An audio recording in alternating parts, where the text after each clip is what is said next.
அனைவருக்கும் வணக்கம். மகர ராசினியர்களுக்கு நிகழ்ந்து கொண்டிருக்கும் குரு பயிற்சி என்ன மாதிரியான நன்மைகளை எல்லாம் ஏற்படுத்தி கொடுக்க இருக்குது? குரு பகவானை பொறுத்த வரைக்கும் தற்போது மேசராசியில் சஞ்சரிக்கிறாரு. கூடிய விரைவில் ரிஷபராசிக்கு பயிற்சி ஆகிறாருங்க. மேசராசியில் சஞ்சரிக்கக்கூடிய இந்த ஏப்ரல் மாதம் 14ஆம் தேதி முடிவதற்குள் மகர ராசினியர்களுடைய வாழ்வில் இவை நிச்சயம் நடந்தே தீரும். அப்படி என்ன மாதிரியான முன்னேற்றங்கள் எல்லாம் ஏற்பட இருக்குது? கிரக நிலைகளின் ரீதியாக அமைய இருக்கும் முன்னேற்றங்கள் என்ன? குறிப்பாக மகர ராசி சேர்ந்தவர்களுக்கு உங்களுடைய வாழ்வில் குடும்ப சூழ்நிலை ரீதியாகவும் உத்தியோகம், தொழில், வியாபாரம், கலைத்துறை, அரசியல் துறை, மாணவ மாணவிகள், விவசாயத்துறையினர், பெண்மணிகள் என அனைவருக்குமே என்ன மாதிரியான முன்னேற்றங்கள் எல்லாம் ஏற்பட இருக்கு என்பது குறித்தான முழுமையான பதிவு தான் இந்த வீடியோல நம்ம விரிவா பார்க்க போகிறோம். அதற்கு முன்னாடி குரு பகவானை பற்றி சற்று விரிவாக தெரிந்து கொள்வோம். இந்திரன் உட்பட 30 முக்கோடி தேவர்களுக்கும் ரிஷிகளுக்கும் குருவாக விளங்குவதால் பிரகஸ்பதி என பூஜிக்கப்படும் குரு பகவான் நவகிரகங்கள்ல நாயகன் என போற்றப்படும் சூரியனுக்கும் ஆச்சாரியராக திகழக்கூடியவர் குரு பகவான். குரு பகவான் ஒருவருடைய ஜாதகத்தில் தான் இருக்கும் ராசியிலிருந்து 5, 7, 9 ஆகிய ராசிகளை தன் சுப பார்வையினால் தோஷங்களை போக்கும் கருணையும் சக்தியும் பெற்றவர் குரு பகவான்.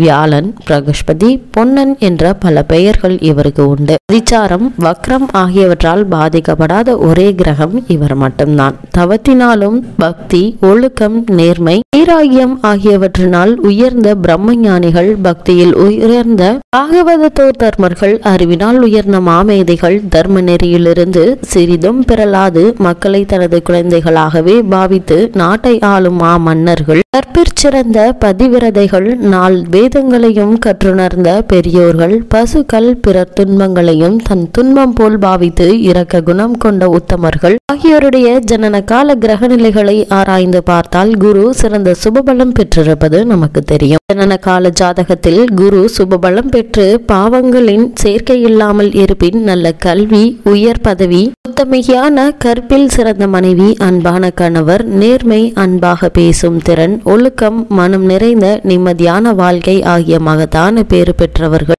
குரு பகவானுடைய பார்வை பெற்றவர்கள். சூரியன், சந்திரன், செவ்வாய் மூவரும் இவரது நட்பு கிரகங்கள். புதனும் சுக்கிரனும் பகை கிரகங்கள். மீனம், தனுசு ஆகிய 2 ராசிகளும் இவரது ஆட்சி வீடுகளாகும். கடகம் இவரது உச்ச ராசியாகும். மகரம் நீச்ச ராசி.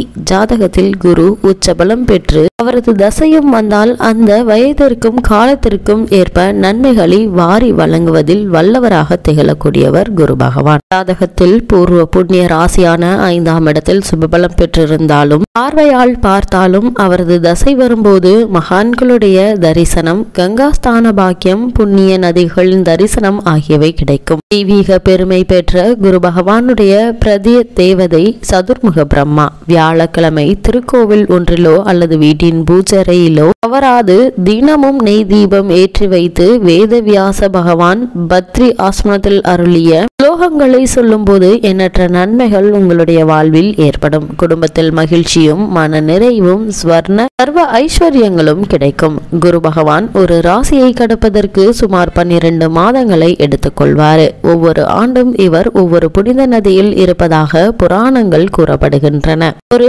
நதியுடன் குரு பகவான் இணையும் அந்த 1 வருட காலம் அந்த நதியினுடைய புஷ்கரம், அதாவது புண்ணிய காலம் என புராதன நூல்கள் விவரிக்கின்றன. இவற்றில் புனித நதிகளான கங்கை, யமுனை, சரஸ்வதி ஒன்று சேரும் பிரயாகை சேஸ்திரத்தில் குரு இணையும் புஷ்கர விழா உலக பிரசித்தி பெற்றதாக விளங்குகிறது. இவ்வளவு மேன்மைகளை கொண்ட குரு பகவான் மேசராசியில் சஞ்சரிக்கக்கூடிய இத்தருணங்கள்ல மகர ராசி சேர்ந்த உத்திராடம் 2ஆம் பாதம் முதல் திருவோணம், அவிட்டம் 2ஆம் பாதம் வரை உள்ள நட்சத்திரக்காரர்களுக்கு குடும்ப சூழ்நிலை ரீதியாக மேலும் என்ன மாதிரியான நன்மைகள் எல்லாம் ஏற்பட இருக்கு என்று பார்க்கும்போது, ஜென்ம சனி நீங்கியுள்ள தருணங்கள்ல குரு பகவான் உங்களுடைய ராசிக்கு அர்த்தாஷ்டக ராசியான மேச ராசியில் சஞ்சரிப்பது அவ்வளவு நன்மை தராது என்றாலும் கூட விரைவில் அவர் ரிஷபராசிக்கு செல்ல இருப்பதால் அவர் ஏற்படுத்தின அனைத்து இன்னல்களையும் நீக்கி முன்னேற்றத்தை ஏற்படுத்தி கொடுக்க இருக்கிறாருங்க. வருமானத்திற்கு மீறிய செலவுகள் நீங்கி எதிர்காலத்திற்கென்று சேமித்து வைக்கக்கூடிய ஒரு சூழ்நிலை உங்களுக்கு ஏற்பட இருக்குதுங்க. பழைய கடன்கள் இருந்துச்சு அப்படின்னா அவற்றை அடைத்து நிம்மதி பெறக்கூடிய ஒரு தருணமாகவும் அமைஞ்சிருக்குது. மகர ராசினியர்களை பொறுத்த வரைக்கும் இந்த குரு பயிற்சி நிகழக்கூடிய தருணங்கள்ல சிறு சிறு உடல் உபாதைகளினால் அன்றாட அலுவல்களை கவனிப்பதில் சோர்வு ஏற்பட்டு வந்த நிலையில இந்த உடல் உபாதைகள் நீங்கி ஆரோக்கியத்தில் நல்ல ஒரு முன்னேற்றம் ஏற்பட இருக்குது. மனதில் நிம்மதி ஏற்பட இருக்குதுங்க. சிறு விஷயங்களுக்கு கூட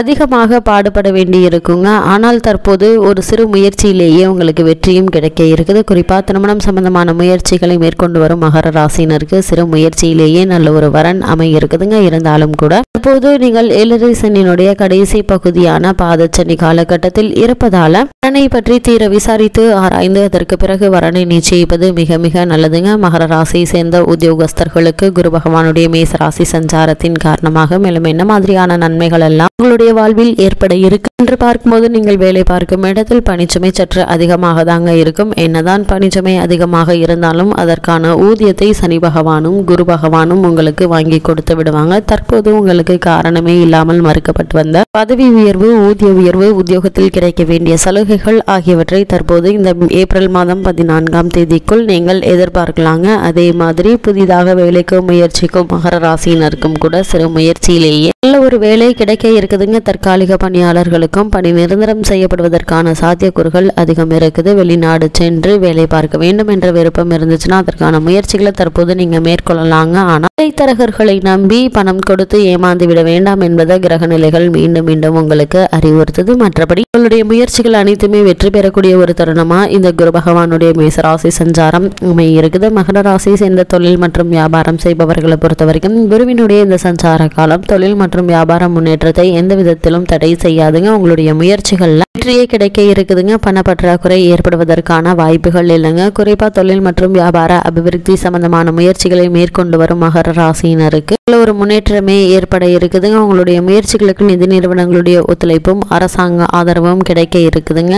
மகர ராசி சேர்ந்த கலைத்துறையினரை பொறுத்த வரைக்கும் மேசராசியில் சென்றிருக்கக்கூடிய குரு பகவானுடைய நிலையின் காரணமாக மேலும் என்ன மாதிரியான முன்னேற்றங்கள் ஏற்பட இருக்கு என்று பார்க்கும்போது, திருத்திய குரு வருமானத்தை பாதிக்கும் என்பது சாதாரண ஜோதிட நூல்கள் விலக்கி இருக்குதுங்க. ஆனா தற்போது கூடிய விரைவில் குரு பகவான் மேசராசியை விட்டு ரிஷபராசிக்கு செல்ல இருப்பதால இவ்வளவு நாட்களாக ஏற்படுத்தி வந்த இன்னல்கள் அனைத்துமே நீங்கி நல்ல ஒரு முன்னேற்றமே உங்களுடைய வாழ்வில் ஏற்பட இருக்குது. மகர ராசியை சேர்ந்த அரசியல் துறையினரை பொறுத்த வரைக்கும் குரு பகவானுடைய மேசராசி சஞ்சாரம் நிகழக்கூடிய தருணங்கள்ல மேலும் என்ன மாதிரியான முன்னேற்றங்கள் உங்களுடைய வாழ்வில் ஏற்பட இருக்கு என்று பார்க்கும்போது, மேல்மட்ட தலைவர்களுடன் அடிக்கடி அபிப்பிராய பேதம் ஏற்படக்கூடுங்க. தொண்டர்களிடையேயும் மதிப்பும் மரியாதையும் பாதிக்கப்படுங்க. முக்கிய விஷயங்கள்ல உங்களுடைய கருத்தை வெளியிடையாக கூறாமல் ஒழுங்காக தங்களுண்டு தங்களுடைய பணி உண்டு என்று இருப்பது மகர ராசியை சேர்ந்த அரசியல் துறையினருக்கு இத்தருணங்கள்ல மிகவும் நல்லதுங்க. மகர ராசியை சேர்ந்த மாணவ மாணவியரை பொறுத்த வரைக்கும் ரகிப்பு சக்தியும் நினைவாற்றலும் அதிகரிக்க இருக்குதுங்க. உங்களுடைய உயர்கல்விக்கு தேவையான உதவிகள் தானாகவே உங்களுக்கு தேடி வந்து கிடைக்க இருக்குதுங்க. மகர ராசியை சேர்ந்த விவசாயத்துறையினரை பொறுத்த வரைக்கும் விவசாயத்துறைக்கு அதிபதியான செவ்வாய் குரு பகவானுக்கு நட்பு கிரகம் ஆவாருங்க. கோல்சார விதிகளின்படி மகர ராசிக்கு குருவினால் அர்த்தாஷ்டக தோஷம் ஏற்பட்டிருப்பினும் விளைச்சலும் வருமானமும் எந்த விதத்திலும் பாதிக்கப்படாதுங்க. உங்களுக்கான வரவு என்பது இருந்து கொண்டேதாங்க இருக்கும். மகர ராசினியர்களை பொறுத்த வரைக்கும் கிரக நிலைகளின் ரீதியாக கூறப்படும் பரிகாரம் என்ன என்று பார்க்கும்போது, 12 வியாழக்கிழமைகள் வீட்டின் பூஜை அறையில் மாலையில் 5 நெய் தீபங்கள் ஏற்றி வந்தால் போதுங்க. எண்ணற்ற நன்மைகள் உங்களுடைய வாழ்வில் ஏற்படும்.